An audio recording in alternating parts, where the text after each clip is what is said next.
स्त्रियां अनधिकारिणी नहीं हैं। शास्त्रों के आधार पर जो प्रमाण उपस्थित किए गए हैं, आप उनमें से हर एक पर विचार करें।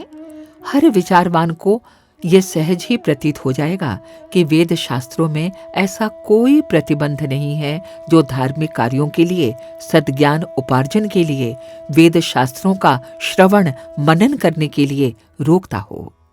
हिंदू धर्म वैज्ञानिक धर्म है, विश्व धर्म है। इसमें ऐसी विचारधारा के लिए कोई स्थान नहीं है जो स्त्रियों को धर्म, ईश्वर, वेद विद्या आदि के उत्तम मार्ग से रोककर उन्हें अवनत अवस्था में पड़ी रहने के लिए विवश करे।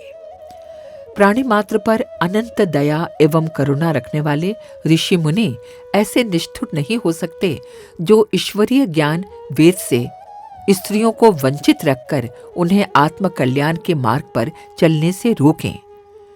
हिंदू धर्म अत्यधिक उदार धर्म है। विशेषतः स्त्रियों के लिए तो उसमें बहुत ही आदर, श्रद्धा एवं उच्च स्थान है। ऐसी दशा में यह कैसे हो सकता है कि गायत्री उपासना जैसे उत्तम कार्य के लिए उन्हें अयोग्य घोषित किया जाए? जहां तक 10-5 ऐसे श्लोक मिलते हैं जो स्त्रियों को वेद शास्त्र पढ़ने से रोकते हैं, पंडित समाज में उन पर विशेष ध्यान दिया गया है।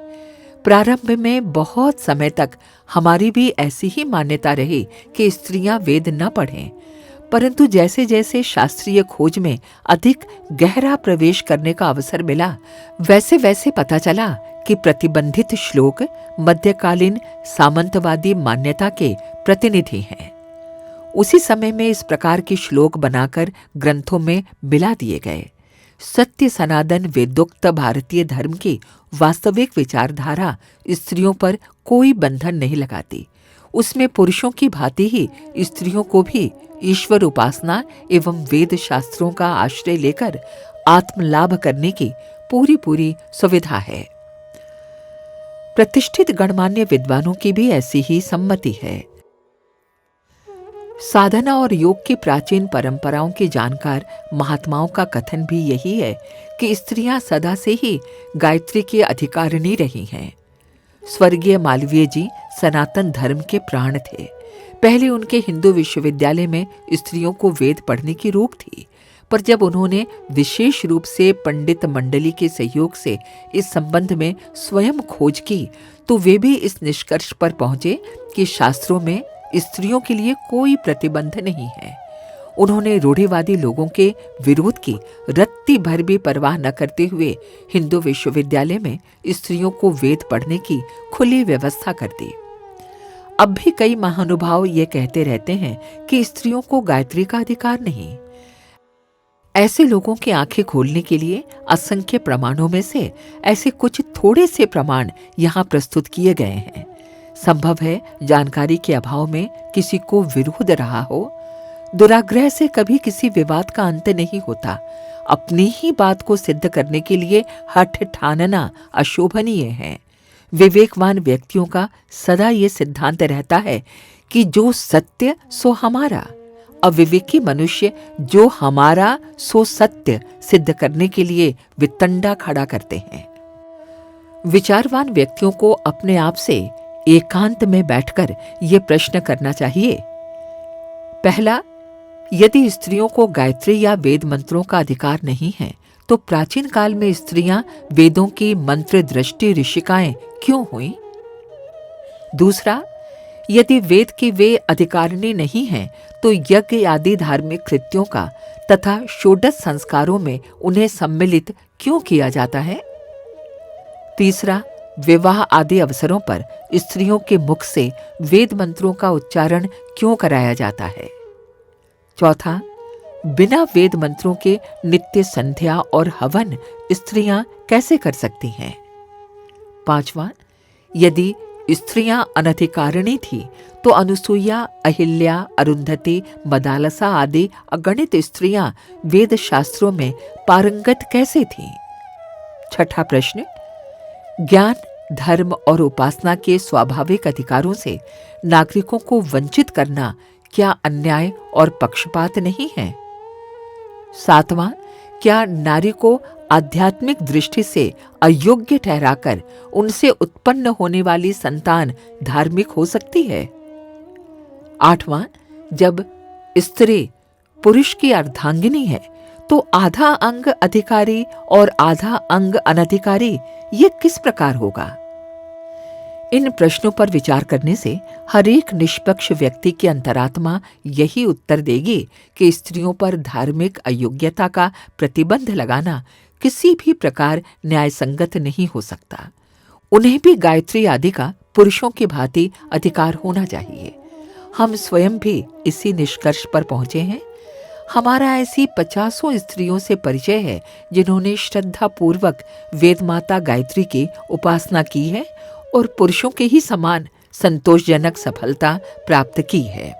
कई बार तो उन्हें पुरुषों से भी अधिक एवं शीघ्र सफलताएं मिली।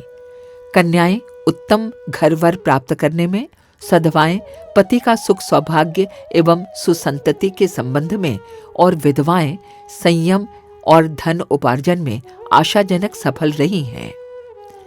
आत्मा न स्त्री है न पुरुष, वो विशुद्ध ब्रह्म ज्योति की चिंगारी है। आत्मिक प्रकाश प्राप्त करने के लिए जैसे पुरुष को किसी गुरु या पथ प्रदर्शक की आवश्यकता होती है, वैसे ही स्त्री को भी होती है। तात्पर्य यह है कि साधना क्षेत्र में पुरुष स्त्री का भेद नहीं है। साधक आत्मा है और उन्हें अपने को पुरुष स्त्री न समझकर आत्मा समझना चाहिए। साधना क्षेत्र में सभी आत्माएं समान हैं। लिंग भेद के कारण कोई अयोग्यता उन पर थोपी नहीं जानी चाहिए। पुरुषों की अपेक्षा स्त्रियों में धार्मिक तत्वों की मात्रा अधिक होती है। पुरुषों पर बुरे वातावरण एवं व्यवहार की छाया अधिक पड़ती है, जिससे बुराइयां अधिक हो जाती हैं। आर्थिक संघर्ष में रहने के कारण चोरी, बेईमानी आदि के अवसर उनके सामने अधिक आते रहते हैं। पर स्त्रियों का कार्यक्षेत्र बड़ा सरल, सीधा और सात्विक है। घर में जो कार्य करना पड़ता है उसमें सेवा की मात्रा अधिक रहती है। वे आत्मनिग्रह करती हैं, कष्ट सहती हैं, पर बच्चों के प्रति, पतिदेव के प्रति, सास ससुर, देवर जेठ आदि सभी के प्रति अपने व्यवहार को सौम्य, सहृदय, सेवापूर्ण, उदार, शिष्ट एवं सहिष्णु रखती हैं। उनकी दिनचर्या सतोगुणी होती है, जिसके कारण उनकी अंतरात्मा पुरुषों की अपेक्षा अधिक पवित्र रहती है। चोरी, हत्या, ठगी, धूर्तता, शोषण, निष्ठुरता, व्यसन, अहंकार, असंयम, असत्य आदि दुर्गुण पुरुष में ही प्रधानतया पाए जाते हैं। स्त्रियों में इस प्रकार के पाप बहुत कम देखने को मिलते हैं। यूं तो फैशन परस्ती, अशिष्टता, कर्कशता, श्रम से जी चुराना आदि छोटी छोटी बुराइयां अब स्त्रियों में बढ़ने लगी हैं, परंतु पुरुषों की तुलना में स्त्रियां निस्संदेह अनेक गुणे अधिक सद्गुणी हैं। उनकी बुराइयां अपेक्षाकृत बहुत ही सीमित हैं। ऐसी स्थिति में पुरुषों की अपेक्षा महिलाओं में धार्मिक प्रवृत्ति का होना स्वाभाविक ही है। उनकी मनोभूमि में धर्म का बीजांकुर अधिक जल्दी जमता और फलता फूलता है। अवकाश रहने के कारण वे घर में पूजा आराधना की नियमित व्यवस्था भी कर सकती हैं। अपने बच्चों पर धार्मिक संस्कार अधिक अच्छी तरह से डाल सकती हैं। इन सब बातों को देखते हुए महिलाओं को धार्मिक साधना के लिए उत्साहित करने की आवश्यकता है। इसके विपरीत उन्हें नीच, अनधिकारिणी, शूद्रा आदि कहकर उनके मार्ग में रोड़े खड़े करना, निरुत्साहित करना किस प्रकार उचित है, ये समझ में नहीं आता। महिलाओं के वेद शास्त्र अपनाने एवं गायत्री साधना करने के असंख्य प्रमाण धर्म ग्रंथों में भरे पड़े हैं। उनकी ओर से आंखें बंद करके किन्हीं 2-4 प्रक्षिप्त श्लोकों को लेकर बैठना और उन्हीं के आधार पर स्त्रियों को अनधिकारिणी ठहराना कोई बुद्धिमानी की बात नहीं है। धर्म की ओर एक तो वैसे ही किसी की प्रवृत्ति नहीं है, फिर किसी को उत्साह सुविधा हो तो उसे अनधिकारी घोषित करके ज्ञान और उपासना का रास्ता ही बंद कर देना कोई विवेकशीलता नहीं है।